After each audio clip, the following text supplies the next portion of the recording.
Em Splendor Duel, os jogadores criam adornos majestosos de alta qualidade para monarcas e outros líderes, de forma a aumentarem o seu prestígio e fortuna.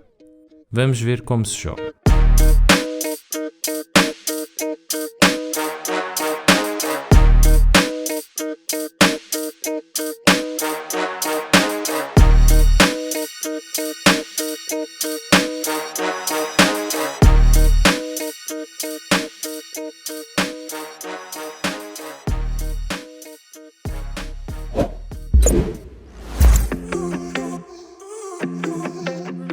Splendor Duel é um jogo para 2 jogadores em que os jogadores vão se alternando entre turnos até um dos jogadores ter uma das 3 condições de vitória, que são ter 20 pontos no total das cartas que tem à sua frente, o valor de cada carta encontra-se no canto superior esquerdo, ou até um jogador ter 10 coroas e as coroas encontram-se na parte superior das cartas, sendo que cada carta poderá ter 2 coroas, uma coroa ou nenhuma. Ou quando um jogador tiver 10 pontos na mesma coluna de cartas, ou seja, sempre que se comprar cartas do mesmo tipo de cor, vão se empilhando umas em cima das outras e assim que um jogador tiver 10 pontos na mesma coluna de cartas, no final da ronda o jogador ganha o jogo. Como é que é a sequência do jogo? Então, no turno de cada jogador, o jogador poderá fazer 2 ações opcionais, por uma ordem específica, e depois realiza a sua ação principal, que é obrigatória. A primeira ação opcional seria gastar um token de pergaminho para retirar qualquer gema do tabuleiro, exceto pepitas de ouro. O jogador poderá realizar esta ação o número de vezes que quiser.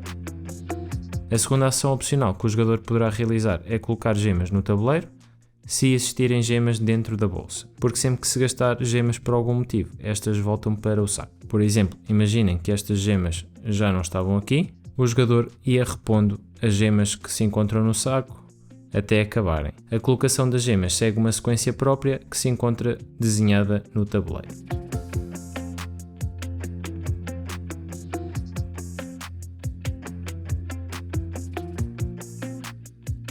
Com esta ação, como podem ver nesta ilustração, o jogador adversário ganharia um token de pergaminho.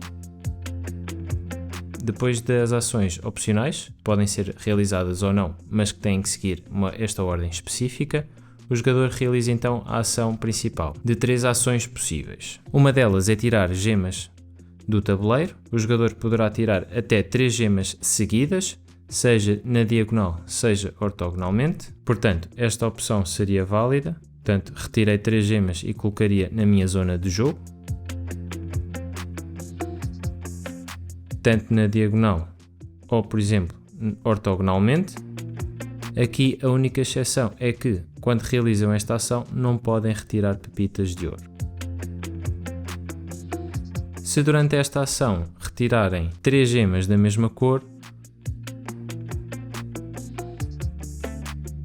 como indica nesta ilustração, o adversário ganharia um token de pergaminho.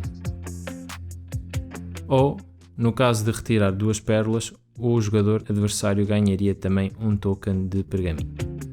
A outra ação que o jogador poderia realizar no seu turno seria retirar uma pepita de ouro do tabuleiro e retirar qualquer carta que se encontra disponível, tanto virado para cima como as que estão viradas para baixo, para posteriormente a jogar. Por último, a outra ação que o jogador poderia realizar no seu turno seria comprar uma das cartas que se encontram disponíveis viradas para cima ou uma das cartas que tenha reservado anteriormente, pagando o custo que indica no canto inferior esquerdo das cartas. Neste caso, esta carta custaria 2 gemas brancas e 3 azuis, e pagaria as 2 gemas brancas e as 3 azuis que colocaria no saco, e ficaria com a carta na minha área de jogo. Algumas cartas que se vão comprando vão-nos dando alguns descontos de gemas. Por exemplo, esta carta que acabei de comprar daria uma gema vermelha de desconto numa posterior compra. Por exemplo, o jogador tem estas gemas.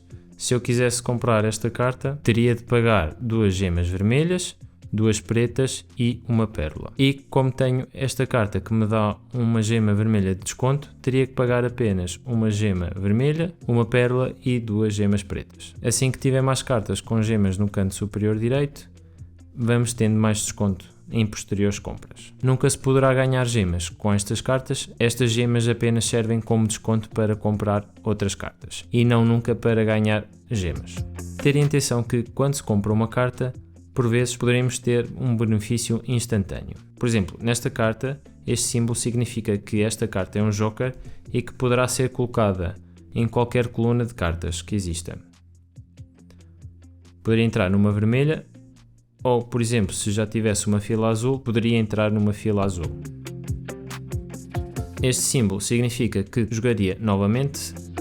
Este símbolo significa que quando comprasse esta carta poderia retirar uma gema vermelha do tabuleiro, se existisse. Caso não existisse, não aconteceria nada. Este aqui significa que podem roubar qualquer gema do adversário e esta aqui significa que ganhariam um token de pergaminho. Se não existissem pergaminhos disponíveis, podem retirar do vosso adversário e caso já tenham todos os pergaminhos, nada acontece. No final do vosso turno, têm que verificar o número de gemas que têm na vossa posse. Caso tenham mais que 10 gemas, têm que descartar gemas até terem pelo menos 10.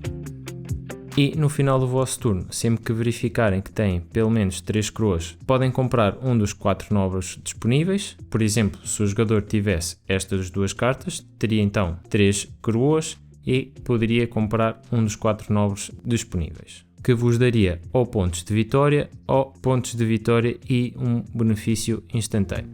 E quando voltassem a ter 6 coroas, poderiam voltar a comprar outro nobre. Recapitulando, os jogadores vão se alternando entre turnos. No turno de cada jogador podem então realizar as ações opcionais na ordem específica e realizar a sua ação principal. No final do turno de cada jogador devem verificar as condições de vitória e se ninguém cumprir uma das 3 condições de vitória, o jogo continua até que um jogador cumpra uma das 3 condições de vitória. Este jogo vem numa caixa pequena e compacta, ao contrário do seu antecessor que vem numa caixa bastante grande para os componentes que traz. Componentes esses que caberiam perfeitamente nesta caixa. Este insert funciona bem mesmo com cartas slivadas, portanto as cartas cabem aqui perfeitamente, mesmo slivadas. Os tokens vêm aqui enfiados e as gemas vêm nesta bolsa que cabem aqui perfeitamente. Portanto, em termos de componentes estão bem servidos. Este jogo vem com uma caixa bastante pequena e compacta e com uns componentes muito interessantes. Enquanto no Splendor é uma simples corrida para atingir 15 pontos da maneira mais eficiente, aqui temos um jogo onde existe uma interação mais direta entre os jogadores e o facto de existir 3 condições de vitória acaba por tornar o jogo mais interessante e menos repetitivo. Para além disso, devido à interação que existe entre os jogadores, poderemos ter momentos muito táticos e tensos que apimentam o jogo, por exemplo, podendo forçar o nosso adversário a repor gemas no tabuleiro para depois tirarmos as gemas que mais nos interessam, ou ativando bónus imediatos que nos permita jogar 2 vezes de seguida ou retirar gemas do nosso adversário. Este jogo, de alguma maneira, faz-me lembrar o Seven Wonders Duel, mas entre os dois este parece-me menos aleatório, mais controlável e com mais caminhos para a vitória. O ponto mais negativo deste jogo é a duração do jogo, que poderá se arrastar para os 40-50 minutos, mesmo já sabendo jogar.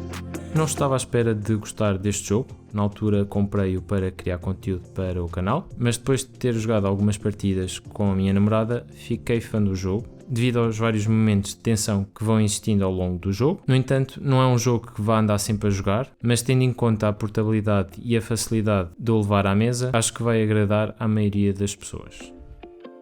Se gostam do Splendor original, vão gostar deste, ou se não gostam, tal como eu, acho que o deviam experimentar, porque apesar de ter o core base do Splendor, este acaba por adicionar algumas coisas que tornam o jogo mais dinâmico, mais interativo, tenso e complexo, sem o tornar complexo, se é que isto faz sentido. E se gostas de jogos tensos para 2 jogadores, como Watergate ou Seven Wonders Duel, este jogo vai ficar bem na tua coleção.